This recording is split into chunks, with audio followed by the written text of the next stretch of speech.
Depression அப்படின்றத நம்ம ரொம்ப அப்படியே ஒரு இயல்பா பயன்படுத்திட்டு வரோம்.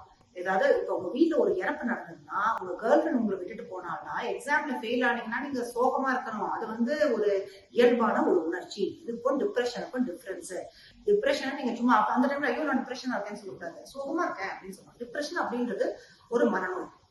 ஓகே, அதுக்குன்னு சர்டன் கிரைட்டீரியா வந்து மீட் பண்ணும். கிரைட்டீரியானா 100 மார்க்ல 50 மார்க் மீட் பண்ணாதான் பாஸ் அப்படின்ற மாதிரி சொல்றாங்க இல்லையா? அந்த மாதிரி உங்களுடைய செயல்பாடுகள்ல குறைபாடுகள் இருந்ததுன்னா டாக்டர்ஸ் அதை சோதனை செஞ்சு இதுல உங்களுக்கு மனநோய் இருக்கு, டிப்ரெஷன் இருக்கு, மனசோர்வு இருக்கு அப்படின்னு சொல்லிட்டு சொல்லுவாங்க.